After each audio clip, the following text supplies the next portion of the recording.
this because I love the rubbing in Lane Kiffin's face. And here is Keith Angle there. Keith Angle behind the backstage. I wanted to ask Keith about Will Levis here. Hey, Keith, how you doing, buddy? Hey, Robert, how are you? Listen, I wanted to let you know you're out of beer in your green room, and you might want to refill that cooler. For what? I had the last one, so. Oh man, well, yeah, because Tennessee going ahead of Lane Kiffin. Kiffin is in this secret competition with Josh Heupel. If Tennessee scores 70, Ole Miss has got to turn 72. Listen, I'm a big Lane Kiffin fan. Obviously, you're not. I know he's a I little. like him. He's an acquired taste for a lot of people. That's a great observation. Yeah, he's the king of the transfer portal. But I got to tell you, Tennessee. I've seen Georgia play. Georgia looks great. Then they play bad against Kentucky. Tennessee hasn't had a stinker yet. You said they won their first game against the top 15 opponent on the road. 18 years. Forever. And they look great doing it. That game wasn't as close as the score, I can tell you. They beat Oklahoma badly, move up to 5th in the country. The SEC's just loaded. I mean, what's there, 6 teams in the top 10? Yeah. Top 11?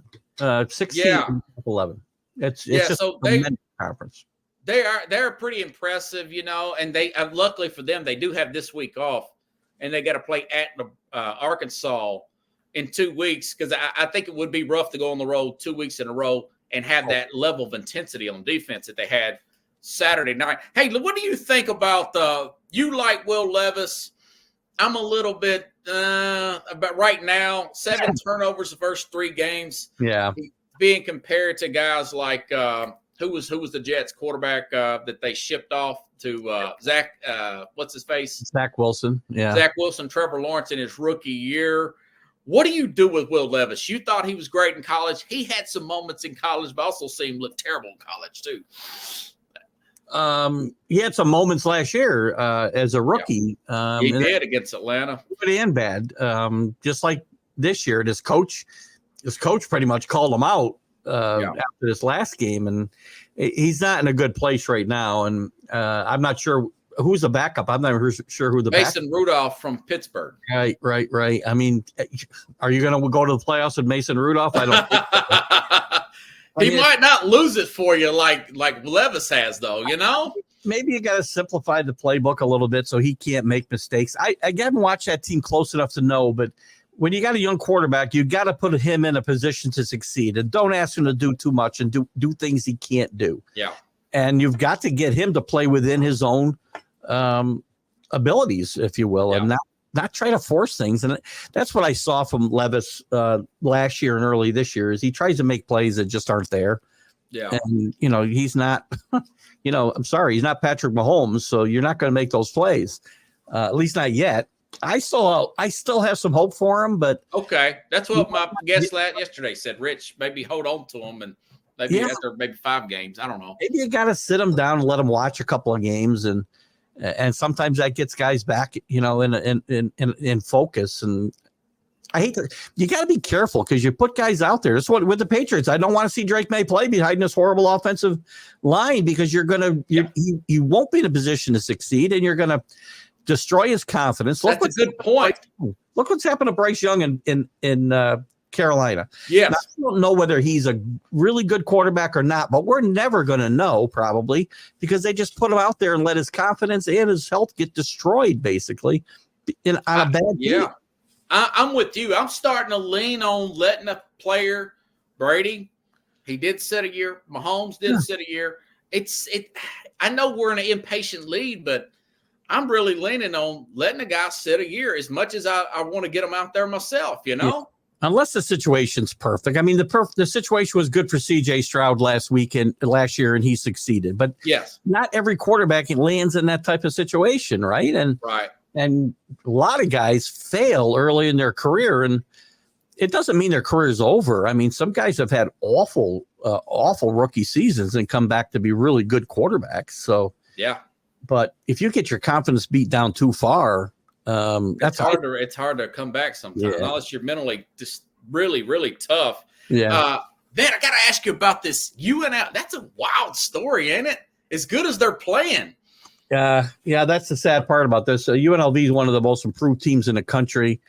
Had a legitimate shot to be the team from the Group of 5 conferences. They get a playoff bid. Wow. They're probably one of 5 teams that are front runners for that one slot that those leagues will get. Yeah. And the kid was promised $100,000. He's gotten $3,000, and I have a problem on both sides of this, right? If you should live up, if you promise a kid something, then live up to it. I'm not crazy about all this, the money flying around, but it's that's the landscape that we play on today. And if you offer them, money, then pay them. But at the same time, if I'm the kid, you're leaving behind you're letting your teammates down. You led them to a 3. I'm torn too, man. I'm torn about that part. Yeah, I think there's no winners here. I think both sides are to blame here.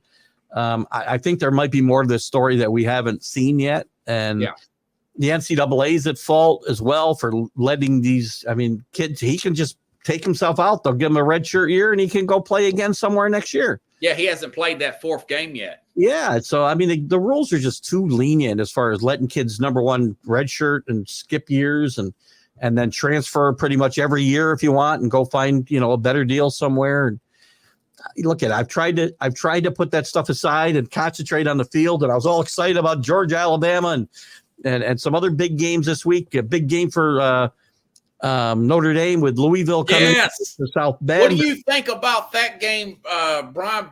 Who's it? Jeff Brom.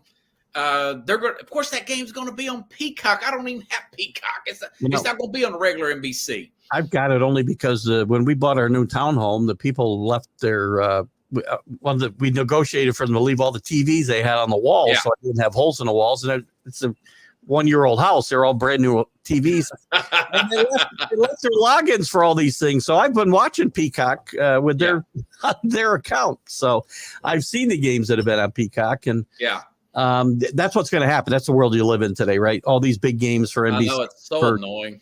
For Notre Dame, rather, are going to be on Peacock. And as far as the game itself, Louisville's underrated. Jeff Brom's a really good football coach. Yes. The ACC championship game last year. Notre Dame has gotten some style points after, falling on the against NIU. And they lost them that NIU game, Yeah, that was a bad loss for them. I thought Notre Dame would go undefeated, quite frankly, and I still think they'll run the rest of the table, but they need style points as well now, and they got some the last couple of weeks. This is a big game. They can't falter here. They got to beat this team, and I think convincingly, because Notre Dame's going to have a tough time, even with one loss, getting into the playoff, because they'll find themselves up against whoever. It's going to come down. Probably that last seed is going to come down to, in my mind, whoever finishes second in the Big 12, the ACC, and probably a 5th team from the SEC. Okay. Yeah. Somebody's going to get left without a chair when the music stops there. And it could be Notre Dame. How bad did that Michigan loss hurt USC? It hurts them a little bit. They didn't play badly. They had the game at hand and let it get away at the end. Took a while to catch up to that pass rush, didn't it? It did for sure. Michigan's offense is not that good, but they're still playing in the big house. Michigan's still Michigan, and that's a tough place to go play. I don't think this loss hurts them a lot. I think they still have a shot at finishing second in the Big Ten. Yeah.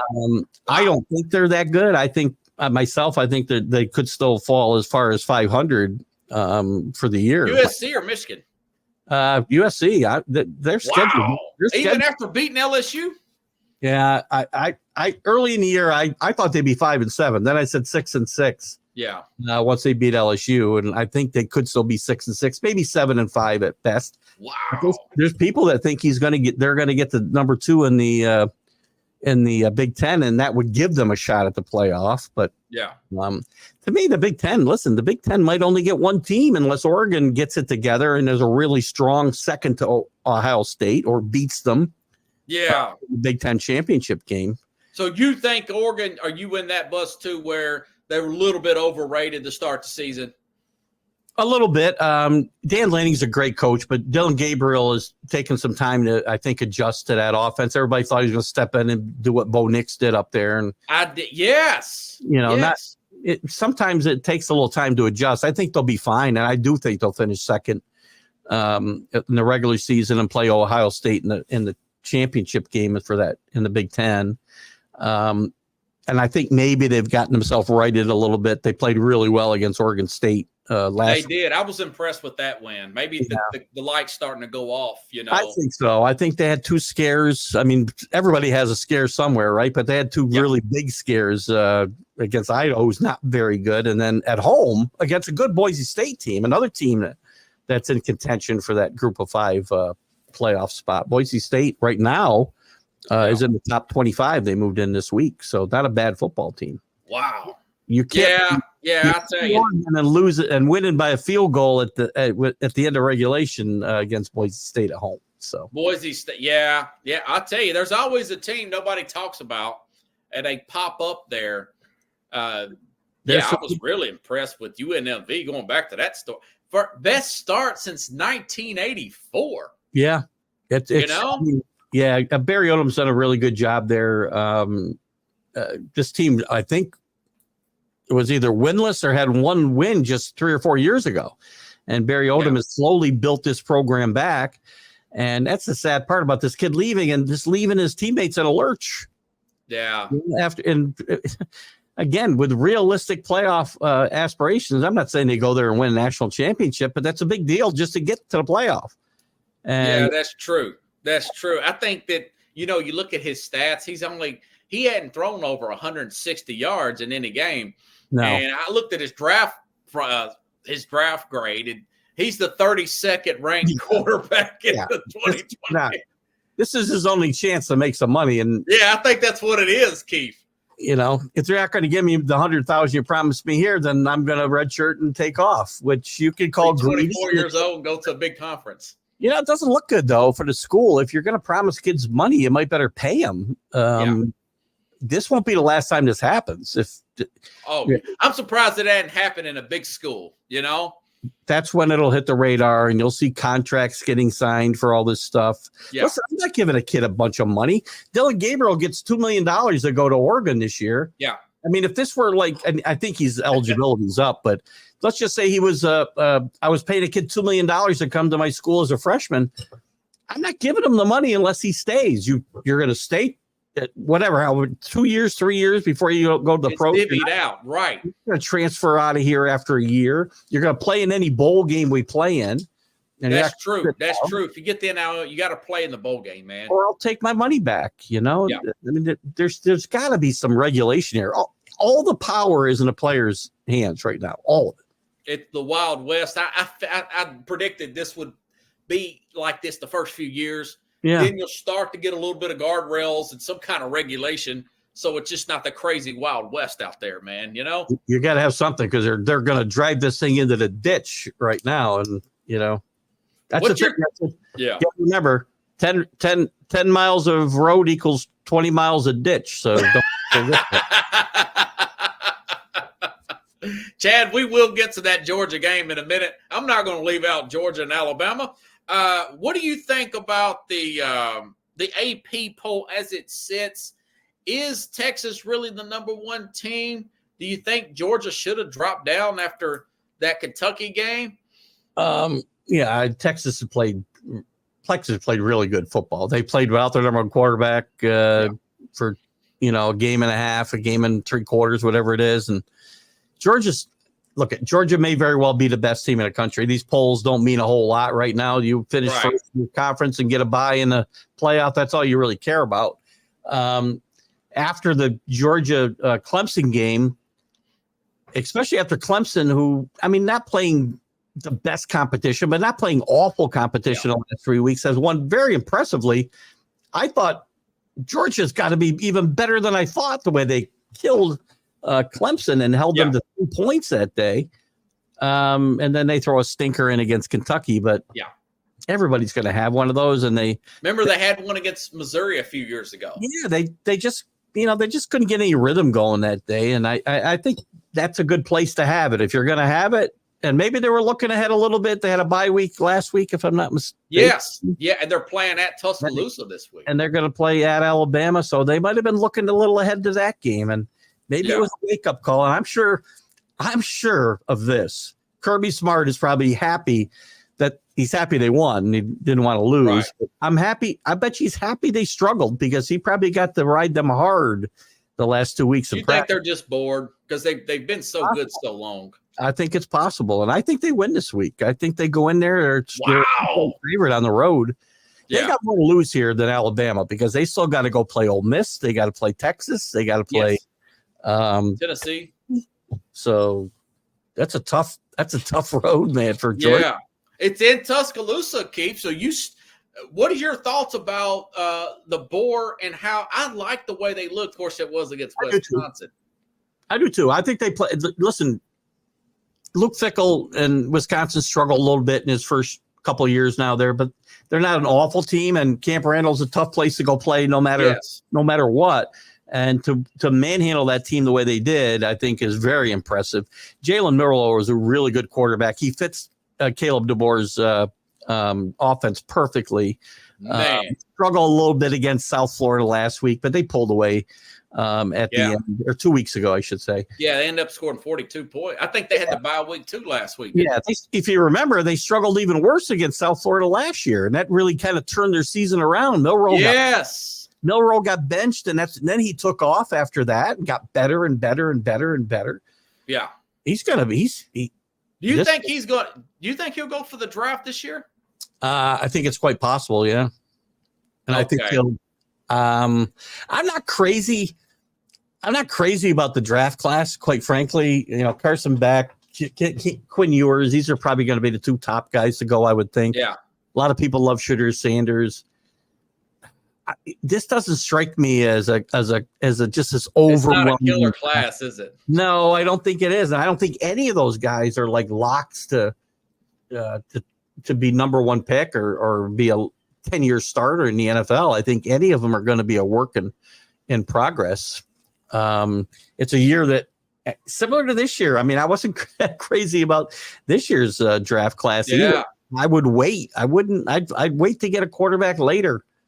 That's a good point. I mean, Beck has not looked really spectacular, and he's still as a number one guy. That was a great throw though by Shooter Sanders in that Baylor game. But I bet Colorado that night -2, and I had chalked this up as a loss because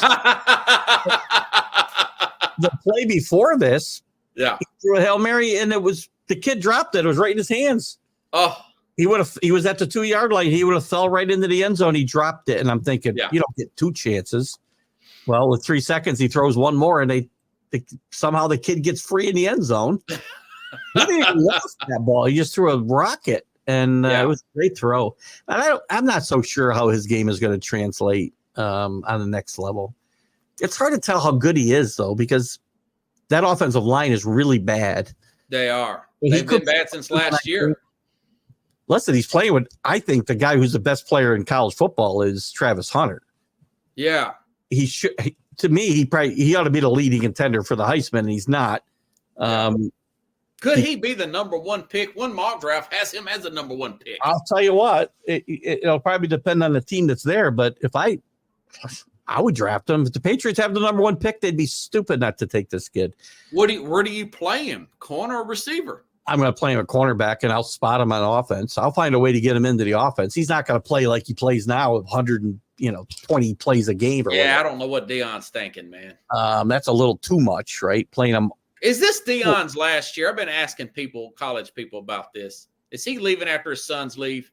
It wouldn't shock me. I mean, especially since I know they're 3-1, but they're 3-0 last year, and I don't see this team winning 6 games this year either. I think they'll be 5-7 at best, and this is about the time the wheels fell off last year. They needed a miracle to beat a bad Baylor team last week, and that's what you're seeing here. And then I think it's very possible that Deion's going to either chase himself out of town or get himself chased out. Okay. I think this thing's gotten away from a little bit. Just too much. The marketing's there, but the product's not there. That's the problem. Yeah. My dad would say, "All hat, no cattle." Yeah, right. And you can't just build a team, 85 or 90% through the transfer portal. Yeah. You got to go get some big recruits, and you got to go visit them. And he has yet to sit in a kid's living room and try to get him to come to Colorado. And that's just not the way you're going to get it done here. And plus, you're right. Sanders is gone. Both Sanders will be gone, I think, after this year, and Travis Hunter, and the cupboard's kind of bare after that. So I'm not sure what he's going to do. I wouldn't be shocked to see him go, and this team will be as bad as when he got there if he leaves. That's what I'm thinking. At first I thought maybe he would take that Florida job because do you really think Florida's going to keep their coach? No, Bill, I'm surprised he survived the loss 2 weeks ago against Texas A&M. Me too, right? He got a win last week, but I thought he was going to get fired. They called a press conference Monday. Everybody thought he was getting fired that day, and I don't remember what they announced, but it wasn't his firing. But they've got a tough schedule too. That SEC is so tough, and they just don't have the talent. They haven't recruited the way, Florida. People think, and it's funny. It's the same way with. In a way, Florida State's probably got the bluest blood. Everybody thinks Florida State, Miami, they're blue bloods of college football, but they're not Alabama. They're not Texas. They don't have decades and decades and decades worth of history. Yeah. Miami was really good from 82 to 2004. Yes. Florida was good for a 10-year stretch with Spurrier and a 10-year stretch with Urban Meyer, and they haven't been that good any other stretch. And Florida State had the Bobby Bowden years and a couple under Jimbo, and then that was it. So they aren't really the Oklahomas and the Alabama's of the world. They don't match up with those programs. Nick Saban says their facilities are terrible. Miami's are. They've done that for Florida. Yeah, Florida, I would say the same thing. They can't compete with these other. That's why they can't keep these kids in Florida anymore. As the SEC's gotten better, Mississippi's gotten better, and LSU's going to Florida and recruiting. Alabama and Georgia obviously are Alabama and Georgia, but they're losing kids all over the Southeast Conference and other conferences too, where normally they would keep them home, right? For 30 years anyway. I just figured that it would be so easy in Lakeland, Florida, that to recruit kids that are just the local high schools got to be down in Gainesville, right? It used to be, I mean, now and maybe part of it is, if you remember, what did Spurrier called Florida State when they had the rivalry bout? Was there no shoes you or? He's always kneeling. So they used to dog out to the sea. You can't spell U and citrus without U and T. That's the consolation game when you don't make the SEC. You would always say, Florida State was getting all these recruits because they were getting all these freebies, like, Oh yeah. That was a big deal. They were getting shoes and track suits and, maybe a car if they were really good. But now it's like nothing compared to what the kids are getting today, so. Yeah. Those are some big rivalries, though. Hurricane coming to half of Florida. Is there any big Florida games this weekend? Well, Miami's playing at home against Virginia Tech Friday. Maybe it's going to dodge Miami, though. Friday night. They might. I heard the Florida A&M, and I'm not sure where their campus is. I know that game is postponed. Okay. It's supposed to hit Tampa. I was just in Tampa back in May. Look, so I think it's coming up the Gulf, right? Yeah. So maybe the East Coast will be fine, and Miami will be fine. Florida State, such a low. Yeah. What happened to Florida State? Is Norvell going to survive? Yeah, he'll survive. He'll survive. This team's got to reload. They made some bad choices in the transfer portal. Bringing in DJU was a bad choice at quarterback, and I mean it goes. What a bust at 5-star was this guy? Yeah, they should have known what they were getting here. They saw what he was at Clemson. They saw what he was at Oregon State. He was, he had his moments, but he never played good against top competition ever. No. So that's a bad choice there. They had a lot to replace on defense, and they did. he'll do a good job in the portal, I think, next year, and I think this team will be back. Norwell survives. And listen, I think so, and but it shows you how tough it is because nobody's Georgia, nobody's Alabama, where you just keep reloading, and right. It doesn't matter how many guys you lose, you just plug another guy in. Most programs can't do that. You're gonna have a swoon for a little bit. Yeah, he had 2 really good years. Might have won a national championship for all we know last year if Jordan Travis didn't get hurt. Jordan Travis doesn't get hurt, and yeah, it's a shame. So that's crazy. Yeah, it's something else, man. That's the biggest shocker. So is the ACC, is that Miami's to lose? I think so. To me, the only test for them might be they've got Louisville on a schedule, which it will be a tough game. Yeah, Florida State doesn't look that tough. I think when they go to Syracuse on the road might be a little tougher than we think the last game of the regular season. Okay, I'm going to try to get to that game. I was looking for tickets earlier, and they're kind of nice. But I'm going to try to get out to that game. Syracuse is only a couple hours from here. But it might be Clemson in the ACC championship game, a team that they have historically had some trouble with. Wow. I've seen this with the Hurricanes before, though. They get off to a great start, and the hype starts coming up, and they get in the top 10, and then all of a sudden they lose to somebody like Virginia Tech on home. They got them Saturday. Virginia Tech losing to Vanderbilt. So the difference is all those other years they didn't have a guy as good as Cam Ward playing quarterback because he's really, really good. Yeah. And he may be the best player they've had at quarterback in over 25 years, maybe. I would, maybe more. I'm trying. Because the guys who played quarterback during those really good early 2000s, they wasn't that great, were they? They weren't that good. I got to go back to, Testaverde in the 80s. Yeah. Yeah. Yeah. Listen, Carlos says Georgia Tech. Carlos is such an out. I mean, they lost last week, Carlos. Yeah, they beat a bad Florida State team, and everybody got excited. Go back to Cam Ward for a second. Cam Ward nobody wanted this kid out of high school. He's a zero star prospect out of high school. He looked great against Florida, but Florida's not great. So, listen, he played great in the second half last week too against South Florida after they struggled a little bit in the second half. Pat Chad says Duke. Yeah, I mean, ACC is really falling off. You're talking about. Manny Diaz, speaking of the Hurricanes, Manny Diaz is up there coaching Duke now. And I forgot about Manny Diaz. They should win this week. They got North Carolina, rather, who gave up 70 to James Madison last week. Yeah. Yeah. He's talking about stepping down. I forgot that guy's name. He used to coach Texas. Mac Brown. Yeah. He's getting a lot of pressure, man. He's had some really good recruiting classes. It's very similar to Jimbo Fisher at Texas A&M. Yes. He had a couple of top 15 recruiting classes the last few years, but it doesn't translate on the field. And you got to win games. You don't win. You can win all the recruiting wars you want, but if you don't win games, you lose your job. Yeah. I had a lot of talk about Jamie Chadwell, the coach at Liberty, and he was at Coastal Carolina before being the next North Carolina coach. Okay. There you go. There's a guy who can coach some offense, I'll tell you right now. Man. Yeah, Keith Engel, I want to say, how many shows are you on now?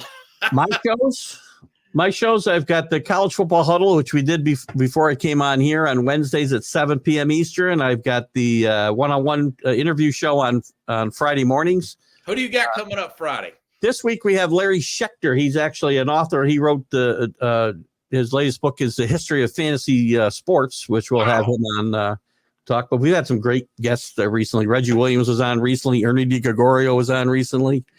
Brett Saberhagen I've had on since I talked to you. Some really good players and other guys around the world of sports. And Gary McKillips, who's a podcaster and writer and has been doing this for years and years. Actually, it's funny. Gary, who I've followed on Facebook for a long time, I found out he posted this is how I got him on the show. He posted a thing from 50 years ago almost. from WIZR Radio in Johnstown, New York, near where I grew up. And he broadcast for the Glove City Colonials, which played in the Empire Football League. It was a semi-pro football league. Yeah. Really good league back in the 70s. And he broadcast their games for 10 years. I never knew this. I was friends with him on Facebook for years, and I got him on the show, and we had a lot of great conversation last week about those times in the 70s and his career. This guy's interviewed and covered every major sporting event you can think of, and we had a lot of fun with him last week. So that's the one-on-one interview show, the MLB update on Fridays. What time's that interview show come on in the mornings? On 9 a.m. 9 a.m. Eastern. 9 Eastern, 8 Central, folks. Yep. Now I've listened to a couple of those. I know that college show was great. Man, you better than Kirk Herbstreit, those guys off game day, man. I appreciate it. So it's the audience that gets me going. So and the kind of the flagship show is our Sunday Stream of Consciousness, where everything is like on the table. But I could come with no notes and nothing and just let the audience, drive the show. That's at 9 or 8. Eastern. That is at 8:30. 8:30 Eastern. Yep. Okay, 7. Okay. And we go 2 hours, 8:30 to 10:30 on Sunday morning. Woo. And you no notes, you just go in there free. I'll jot down a bunch of notes, right? And I'll throw a few topics out, and sometimes we don't even talk about those things because I just run off the comments from the viewers, and that's kind of their show. I tell them it's their show, and they do a great job of stirring my pot, if you will, because they get me going some days. But we have a lot of fun on that show. Well, Saturdays are big games. There's big baseball. There's big college football. I guess you never really have a board. There's always lots to talk about. And, it isn't just the games. We talk about all the stories. UNLV will be a big thing that we debate, back and forth this week. So that is wild. I expected it. Didn't you expect that? I expected bigger issues like, I didn't expect it from Nevada, Las Vegas. I didn't expect it there, but I expect it to be ugly at different times, right? As you said, it's going to be crazy for a few years, and hopefully then there's some guardrails, to use your term. We're flying off the roller coaster. Off the guardrails and back into the highway. So you're picking. You think Georgia's going to beat Alabama? What's the score going to be? I think it'll be let's say 28-24. 28-24 Georgia. Yep. Wow. I haven't picked that one yet. I'll pick it Friday. I'm leaning Alabama, but maybe you're right. I don't know. They're really talented now in Georgia. Rick Sherlock, who I saw commented before, he's a big Georgia fan. He's begging me to pick Alabama because I've been on a bad run here the last 3 weeks. Oh, and he picks – it goes the opposite way? Well, he's picking his team, that's for sure. Okay. You're the kiss of doom, kiss of death. It isn't been that bad, but I righted the ship a little last week. So. Yeah, like Mike and Mike, when Mike Greenberg picks you, they would say, no, don't do it. Right. Keith Engel, everybody. Thank you, buddy. Thanks again. And hopefully maybe I could bring you back the week of maybe Texas and Georgia, especially if Georgia wins, right? That'll be number 1 and number 2, Keith. What week is that? Let me just check. It's got to be in October we've got a big weekend coming up in October in college. I can do that because I'll be away the next week. Or will I be away then? No, I won't be away. You got that big cruise you go on every year. Yeah, we got our October. That's not till the 25th though. We're gone the 25th until the 5th of November of this time. Oh man, boy, you're a good husband leaving in college football season like that. You can watch the games all over the ship. Oh, you can. Phone, they got places to watch all over the place. I get it on my phone. I get it everywhere. So it's all. That's awesome, man. That's awesome. We'll even do some of the shows from the ship. We like to do some shows from the ship too. Yeah. And then Pickle says the Mets and the Yankees in the play. Who would have thought Mets would have made it? But Mets are playing. Listen, Mets are second hottest team in baseball behind the Tigers of all teams. The last 45 games. Yeah. Hey, that's what I said. I think it's. The way it is in baseball, who's hot at the right time, Right now, I would say Tigers and Padres might be the hottest. Yeah, they beat the Dodgers, didn't they, earlier? Yeah, they're 2 games back. They still got a shot at the division yet. Man, that'd be awesome. Playing good baseball. Thanks, Keith. Appreciate you, buddy. Thanks